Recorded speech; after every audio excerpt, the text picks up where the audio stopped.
Hello everyone, आज हम बात करेंगे डेविड के मर्डर चार्ज के बारे में। एक 14 साल की लड़की और वो सॉन्ग्स जो अब कभी सेम नहीं लगेंगे। कुछ खबरें सुन के जेन्युइनली आप रुक जाते हो, हाथ रुक जाते हैं, स्क्रीन देखते रह जाते हो। ये वही खबर है। डेविड, जिसका असली नाम डेविड बर्क है, को सेलेस्ट के फर्स्ट डिग्री मर्डर के चार्जेस में अरेस्ट किया गया है। और जब ये खबर पहली बार सामने आई, बहुत लोगों का इमीडिएट रिएक्शन था, वेट, ये वही इंसान है जिसने रोमांटिक होमिसाइड बनाया था। तो पूरा ब्रेकडाउन करते हैं, हुआ क्या, कैसे हुआ, और वो अनसेटलिंग डिटेल्स जो इस केस को जेन्युइनली डिस्टर्बिंग बनाते हैं। एक यंग अमेरिकन आर्टिस्ट है। वो लिटरली अपने बेडरूम में पॉप सॉन्ग्स बनाता था। फोर्टनाइट खेलने के ब्रेक्स में अपने रूम में सॉन्ग्स रिकॉर्ड करता था और वो सॉन्ग्स जेन्युइनली ब्यूटीफुल थे। रोमांटिक होमिसाइड ये वो सॉन्ग था जिसने उसे ग्लोबली फेमस किया। Dreamy, melancholic, soft vocals Indian audience में भी बहुत पॉपुलर था। इंस्टाग्राम रील्स पर, प्लेलिस्ट में, लेट नाइट ड्राइव्स पे बहुत लोगों के लिए ये एक कंफर्टिंग सॉन्ग था। हियर विथ मी भी सिमिलरली पॉपुलर रहा।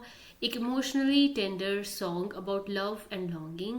Feel me now, romantic, homicide, here with me, ये सब सॉन्ग्स हैं जो आप अब सुनोगे वो कम्प्लीटली अलग फीलिंग देंगे और ये हॉरिफाइंग है। वो यंग था, 21 साल का भी। वो ओवरनाइट फेमस हुआ था, लिटरली टिकटॉक से वायरल होके उसे रिकॉर्ड डील्स मिली थी और फिर ये सब सामने आया। सिलेस्ट एक 14 साल की लड़की थी, एक टीनेजर, एक चाइल्ड। प्रोसिक्यूटर्स के मुताबिक डेविड और सेलेस्ट का कांटेक्ट तब से था जब वो 13 साल की थी, सितंबर 2023 से सितंबर 2024 तक। जब वो 13 से 14 साल की हुई, डेविड उस पीरियड में कंटिन्यूसली उसके साथ सेक्सुअल रिलेशनशिप में था।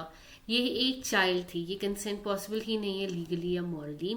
सिलेस्ट अपेरेंटली डेविड के साथ स्ट्रीम्स पर भी दिखती थी, ट्विच स्ट्रीम्स जिसमें डेविड गेमिंग करता था। वो कंफर्टेबल लगती थी उसके साथ। और ये एग्जैक्टली वही है जो प्रेडिटर्स करते हैं। ट्रस्ट बिल्ड करते हैं, फैमिलियरिटी क्रिएट करते हैं, पावर डायनामिक यूज करते हैं। अप्रैल 2025 में सिलेस्ट डेविड के हॉलीवुड हिल्स के घर गई और वो वापस नहीं आई। प्रोसिक्यूटर्स के मुताबिक सेलेस्ट डेविड को एक्सपोज करने वाली थी, उसका सेक्सुअल एक्सप्लॉयटेशन पब्लिक करना चाहती थी और डेविड ने अपना करियर बचाने के लिए उसे मार दिया।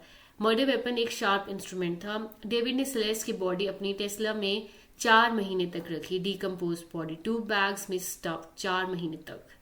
और इस दौरान वो नॉर्मल लाइफ जी रहा था, स्ट्रीम्स कर रहा था, कोलैबोरेशंस कर रहा था। कैटसाई के साथ एक स्ट्रीम किया उसने, कोचेला पर भी परफॉर्म किया अपेरेंटली।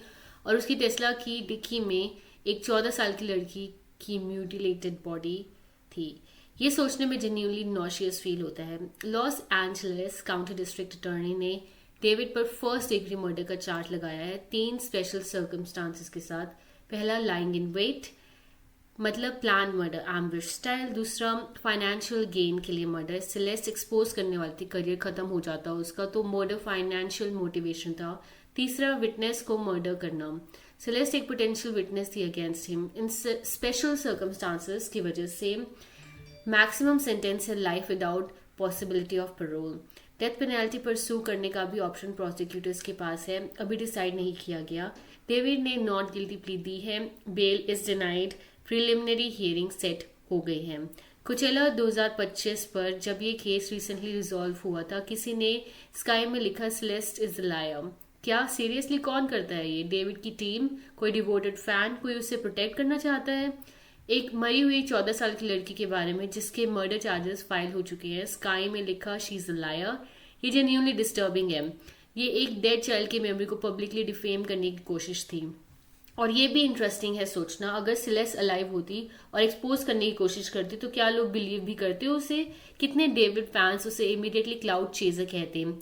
सोशल मीडिया पर क्या होता, उसका प्लेटफॉर्म नहीं था, उसकी एज ओनली 14 ईयर्स की थी। डेविड के मिलियंस ऑफ फॉलोअर्स थे। ये एग्जैक्टली वही रीजन है कि यंग विक्टिम्स और specially minor victims often speak out नहीं करते, क्योंकि सिस्टम उन्हें प्रोटेक्ट ही नहीं करता और पावरफुल पीपल के फैंस उन्हें डिस्ट्रॉय कर सकते हैं। डेविड का रिकॉर्ड लेबल ने ऑफिशियली उसे ड्रॉप कर दिया है आने के बाद। एक्सपेक्टेड था, लेकिन वो डिटेल जो जेन्युइनली सिक फील कराती है। स्पॉटिफाई और एप्पल पर उसकी स्ट्रीम सिग्निफिकेंटली बढ़ गई अरेस्ट के बाद। लोगों ने रोमांटिक होमिसाइड फिर से स्ट्रीम करना शुरू कर दिया, क्यूरियोसिटी से, आयरनी से, या जो भी रीजन हो। ये एक ब्रॉडर कन्वर्सेशन है जो ऑनेस्टली इंपॉर्टेंट है। किसी आर्टिस्ट को सपोर्ट करना फाइनेंशियली, चाहे आप एक्सप्लोर क्यूरियोसिटी से कर रहे हो, अल्टीमेटली वो आर्टिस्ट को बेनिफिट ही करता है, even in situations like this. Romantic homicide जब ये पहली बार आया था, ये एक ब्यूटीफुली सैड लव सॉन्ग लगता था। You kill me with your heart, it's a murder Honey.